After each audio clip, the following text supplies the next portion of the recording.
7 राज्य सरकारों को पेट्रोल डीजल पर वैट घटाने की प्रधानमंत्री की नसीहत पर सियासी घमासान मचा हुआ है। विपक्ष शासित राज्यों के मुख्यमंत्रियों ने प्रधानमंत्री के प्रस्ताव को खारिज कर कहा कि केंद्र इस मुद्दे पर दोहरी राजनीति कर रही है। केंद्रीय पेट्रोलियम मंत्री हरदीप पुरी ने भी अब विपक्ष शासित राज्यों पर निशाना साधा है।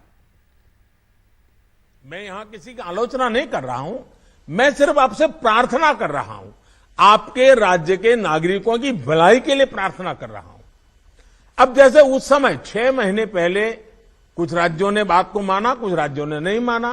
अब कई राज्य जैसे महाराष्ट्र, पश्चिम बंगाल, तेलंगाना, आंध्र प्रदेश, तमिलनाडु, केरला, झारखंड, किसी न किसी कारण से उन्होंने इस बात को नहीं माना और उनके राज्य को, नागरिकों को बोझ कंटिन्यू रहा।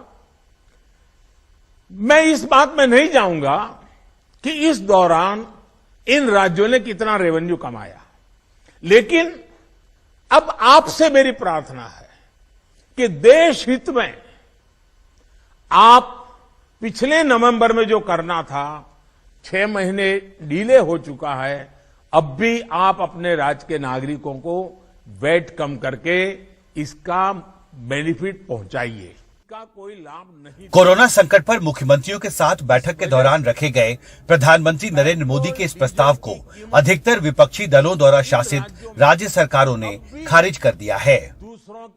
पश्चिम बंगाल के मुख्यमंत्री ममता बनर्जी ने कहा, केंद्र के पास पश्चिम बंगाल सरकार का करीब 97,000 करोड़ रुपए बकाया है। जिस दिन केंद्र इसका आधा भी रिलीज करेगा, हम पेट्रोल डीजल पर 3,000 करोड़ की सब्सिडी दे देंगे।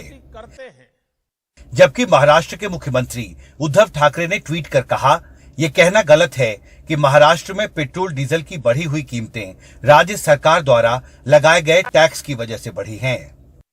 I will tell Modi ji, please at the meeting of COVID. प्रधानमंत्री मोदी ने बिल्कुल एक तरफा और भ्रामक भाषण दिया है।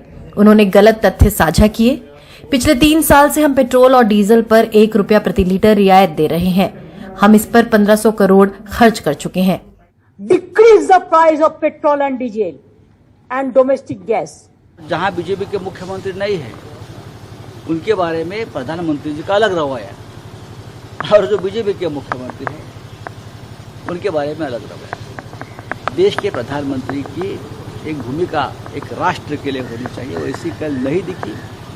ऐसा कहना माननीय मुख्यमंत्री महाराष्ट्र के उद्धव जी का है, ममता जी का है, तेलंगाना के मुख्यमंत्री भी यही कहते हैं। तो ठीक है, अब जो हुआ है हुआ है।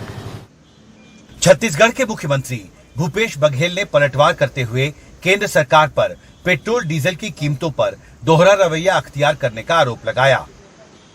सवाल इस बात का है कि आप रेट बढ़ाएं और राज्यों को कम करने कहें, ये बात तो समझ नहीं आती। और यदि कम करना है तो शेष जो लगाए हैं, 2 साल से शेष लगा हुआ है, 4% शेष ले रहे हैं, वो राज्यों को मिलता नहीं, उसका हिस्सा नहीं मिलता। 42% एक्साइज ड्यूटी का राज्यों को देते हैं, ये प्रधानमंत्री जी ने कहा, लेकिन आंकड़े बताते हैं कि कभी आपने एक्साइज ड्यूटी जो 42% राज्यों को देना है वो पूरा नहीं दिया।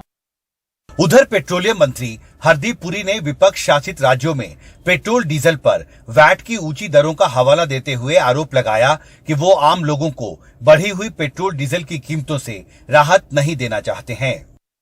प्रधानमंत्री लगातार कोविड की चुनौतियों में भी हमेशा मुख्यमंत्रियों को विश्वास में दिया। उन्होंने जो भी कोविड की चुनौतियों में सहयोग मांगा, उस सहयोग को किया है। तो आज इस मुख्यमंत्री जी की इस अपील को मुख्यमंत्री उन राज्यों को सोचना चाहिए जहां वैट की दरें बहुत अधिक हैं पेट्रोलियम पे, उसको कम करना चाहिए। बढ़ी हुई पेट्रोल और डीजल की कीमतों के इस दौर में ये राजनीतिक आरोप प्रत्यारोप ऐसे वक्त पर शुरू हुआ है जब अंतर्राष्ट्रीय तेल बाजार में कच्चे तेल के इंडियन बास्केट की कीमत $102 प्रति बैरल से ऊपर पहुंच चुकी है।